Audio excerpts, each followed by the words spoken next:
Hello? Let's play a game. You know you're like the 10th guy to try this, right? It never works out for the dipshit in the mask. Maybe.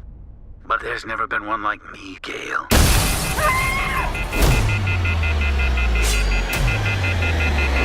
I'm something different.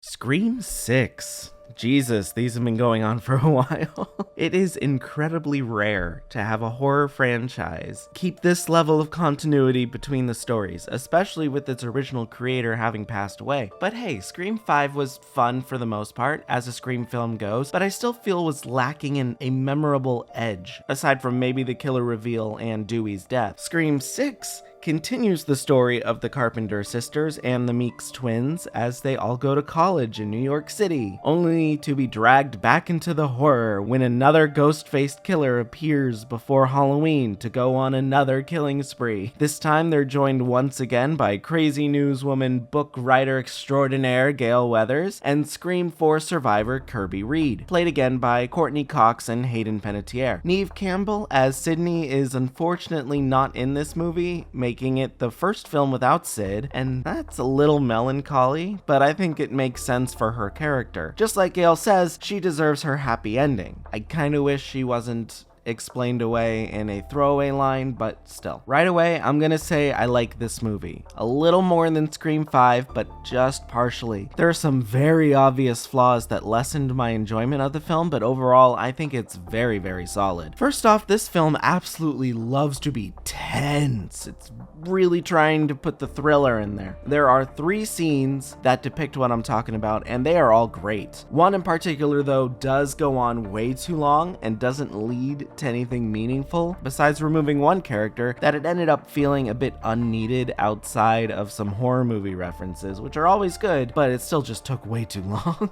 The kills that we do get, though, are fantastic. My biggest gripe with Scream 5 was the lack of diverse kills, and this one certainly doesn't have a lot of diversity in its kills either. A lot of different variations of stabbing, but the ones we do get are absolutely brutal. Wonderful gore, some really cool stabs, and chase sequences. It is gnarly. Quite a few characters do end up lasting longer with mortal injuries than I would suspect. One character gets gutted but is still walking and crawling around for what feels like 10 minutes after. Other characters just end up surviving their initial deadly wounds because plot, which really bothered me. If you're going to stab someone to the point they're pretty much dead to rights, kill them off. But they didn't for some reason, and yeah, I get it, that's the rule, always shoot in the head, even though that really only applies to GhostFace, but still, come on, it's ridiculous. You have characters being like, ooh, and then later it's like, oh, I'm fine, I'm back in it, let's add to the fodder again. I'm like, why? Why? You could have other characters fill this role, but okay, sure. Speaking of characters, the Meeks are still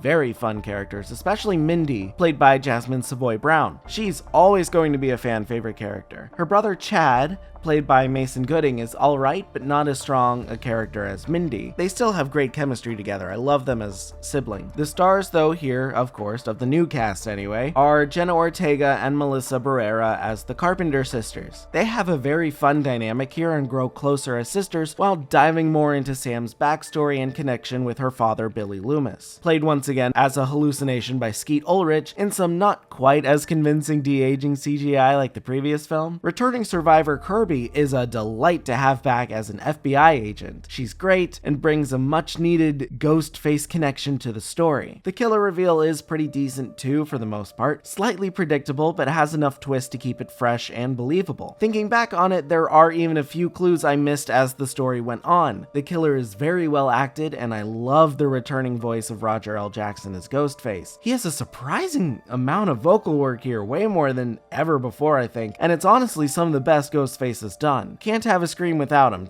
Honestly. Jesus, this is a busy cast. There's so many characters. But I think the directors, a duo called Radio Silence, did a good job juggling them all nicely and living up to, Wes Craven's ideals. The meta commentary this time is franchises as a whole, and sequels to requels, and how franchises can grow larger than the characters. Which, yeah, sure, it's decent entries, I guess. It does seem a little too quick, though, considering that, Scream 5 was literally last year. We do have some more to talk talk about with franchises, but I don't really know if that really matters with horror films. There aren't that many horror franchises these days, except ones that are being rebooted or remade, so I don't know about all that. We'll see. Other issues include some rather long sequences that ultimately led to nothing that furthered the plot. Most are good, but some sequences just take so long. The train in particular is wonderfully tense and atmospheric, but takes such a long time to get to the conclusion that I was wondering when it would just get to the bit I had already seen in the trailer. I wasn't as invested because I already knew what would happen. And this is pretty much a 2-hour movie. I feel like they could have cut it down to like maybe an hour 45 if they had just stopped prolonging these tense scenes. They aren't even chase scenes, they're just long moments. It's weird. The last act also feels like a rather dumb plan to trap the killer. This is mentioned in the trailers as well, with some of the most awful voice cutting I've ever heard Jenna Ortega say. Oh, I don't know who cut this audio up, but it is so bad. Listen to this. We've got to lure him in. We've got to lure him in. And we execute him.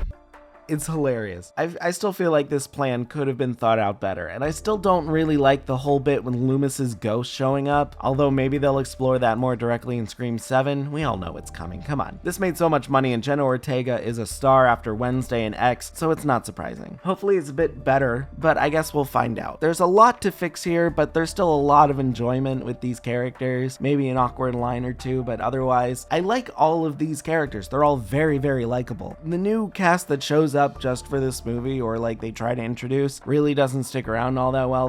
They're just kind of in the background a lot, which whatever, that's what happens when you have to focus on such a wide cast, so I think that's forgivable for now. Ultimately though, I like Scream 6 more than Scream 5, but only by a little bit. It's flawed, but gory and fun. If I were to improve it, I might just cut down some of the lengthy tension moments, or just change the trailers, because oh my god, now that I hear that voice cutting, oh, it's so bad. We've got to lure him in. I'd also kill more people and have them stay down rather than being added back in for death fodder or survivability. I don't know, that just really bugs me. If you're gonna have the balls to, cut someone down, keep them down. Ultimately, Scream 6 gets a 7.5 out of 10 from me. Hey guys, thanks for sticking around for another one.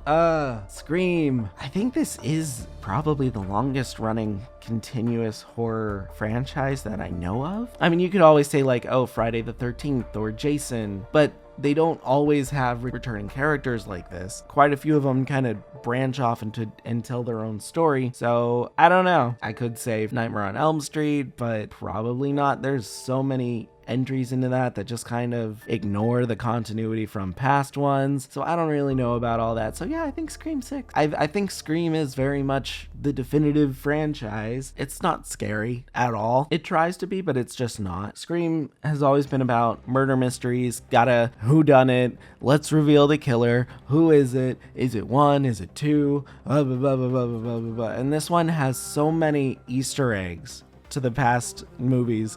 With the shrine scene, you see it in the trailers, but they go into that way more in depth, and I really like that. That was kind of like a little treat for fans who've seen all of the films and just like, hey, look at this. Oh, you remember this TV? Oh, you remember this? Oh, you remember who wore this? Ooh, why is Kirby standing in front of this case? What's this got to do? And I'm like, yeah, I get it. It's a lot of fun for fans of the series, is what I'm trying to say. It's still approachable for new fans who at least watch Scream 5 because the continuity is very exact. You have to watch Scream 5. So I think it's still approachable and enjoyable as a whole. I still think it needs to be tightened up, be a bit better paced for, Scream 7. Again, that's happening. We all know it's happening. I don't think there's been confirmation yet, but we all know it's happening. This made so much money. Come on. I have no idea what the hell meta they're going to talk about next time because, again, things haven't really changed all that much. So maybe if they wait, I don't know, another 2 years instead of 1, we'll see. We'll see what new kinds of horror movies shows up. Maybe they'll tackle creature features. I don't know. Who knows? What do you guys think? Should there be more Scream? What should it comment on next time? Did you like this one? Please do not spoil the reveal. in the comments below. Please, no spoilers. This is a murder mystery whodunit. Do not spoil. I guess that's it, though. Don't forget to like the video, subscribe, and ring that bell so you don't miss one. Really helps me out if you do that. And yeah, that's it. Have a great day, and if you're not, have a better one. See ya. I'm just a ghost in your stereo. The fading memory of a shipwreck in the undertow. You're just a